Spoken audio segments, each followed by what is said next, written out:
మాఘపురాణము 10వ అధ్యాయము. సుందోపసుందుల వృత్తాంతము. పూర్వము భృగుమహాముని వంశమునందు రుక్షక్కయ్యను కన్య జన్మించింది. దినదినాభివృద్ధి పొందుచుండెను. ఆమె దురదృష్టవంతురాలు కాబోలు. పెండ్లి అయిన వెంటనే పెండ్లి కుమారుడు చనిపోయెను.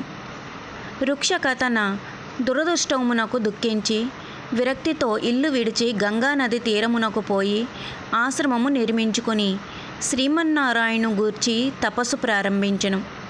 ఆ విధముగా చాలా సంవత్సరాలు ఆచరించటం వలన అనేక మాఘమాస స్నానములు ఫలములు దక్కెను. ఆమె మనోవాంఛ తీరు సమయము దగ్గర పడినది. ఒకనాడు ఆమె తపస్సు చేసుకొనుచు ప్రాణములు విడిచెను.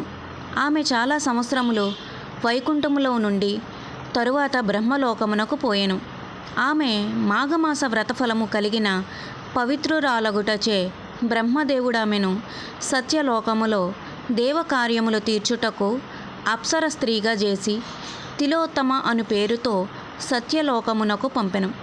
ఆ కాలములో సుందోపసుందులచే 2 రాక్షస సోదరులు బ్రహ్మను గూర్చి ఘోర తపస్సు చేసిరి.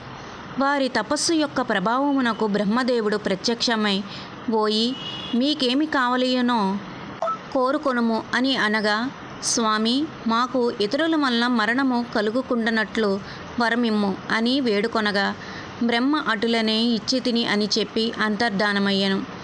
బ్రహ్మదేవుని వలన వరము పొందిన ఆ 2 రాక్షసులను మహాగర్వము కలవారై దేవతలను హింసించిరి. మహర్షుల తపస్సుకు భంగము కలిగించుచుండిరి. యజ్ఞ యాగాది క్రతువులలో మలమాంస రక్తాదులు పడవేసి ప్రజలను నానా బీభత్సములు చేయుచుండిరి. దేవలోకమునకు దండెత్తి దేవతలందరినీ తరిమివేసిరి.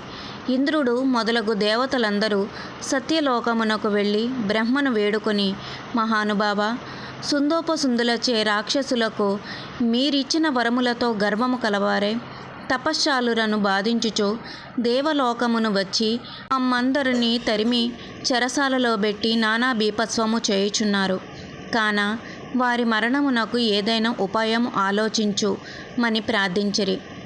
బ్రహ్మ దీర్ఘముగా ఆలోచించి తిలోత్తముని పిలిచి, అమ్మాయి, ఈ సుందోపసుందులను రాక్షసులకు ఇతరులెవరి వల్లను మరణము గలదని వరమునిచ్చియున్నాను. వారు వరగర్వముతో చాలా అల్లకల్లోలము చేయుచున్నారు. కాన నీవు పోయి నీ చాకచక్యముతో వారికి మరణము కలుగునట్టుల ప్రయత్నించుము అని చెప్పెను.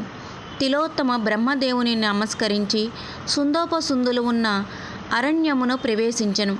ఆమె చేత వీణ పట్టుకొని మధురమైన పాటలు పాడుకొనుచు ఆ రాక్షస సోదరులున్న నివాసములకు సమీపములో తిరుగుచుండెను. వీణానాదమును ఆమె మధుర గానమును విని ఆ దానవ సోదరులు అటునిటు తిరుగునట్ట మొనసరిస్తూ ప్రేక్షకుల వలె వెంటాడుచుండిరి. నన్ను వరింపుము, నన్ను వరింపుమని తిలోత్తమను ఎవరికి వారు బ్రతిమలాడసాగిరి.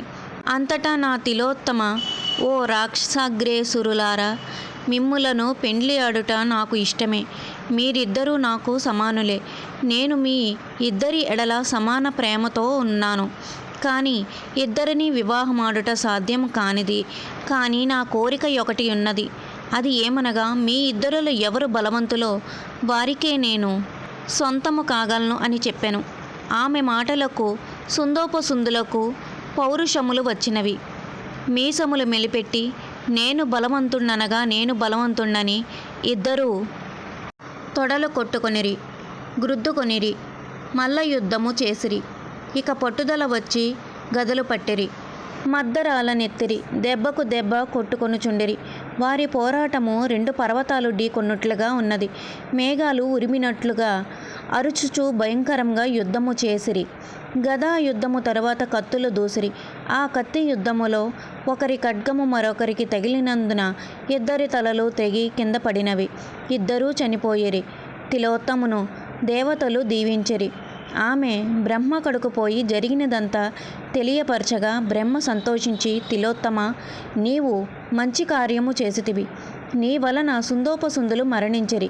నీకీ బలము వచ్చుటకు కారణము నీవు చేసియున్న మాఘమాస వ్రతఫలమే గాన నీవు దేవలోకమునకు వెళ్ళుము. దేవతలు నిన్ను గౌరవిస్తారు అచట అప్సరసలందరికంటే నీవే అధికురాలవవుదువుగని పంపెను. మాఘపురాణము 10వ అధ్యాయము సంపూర్ణం.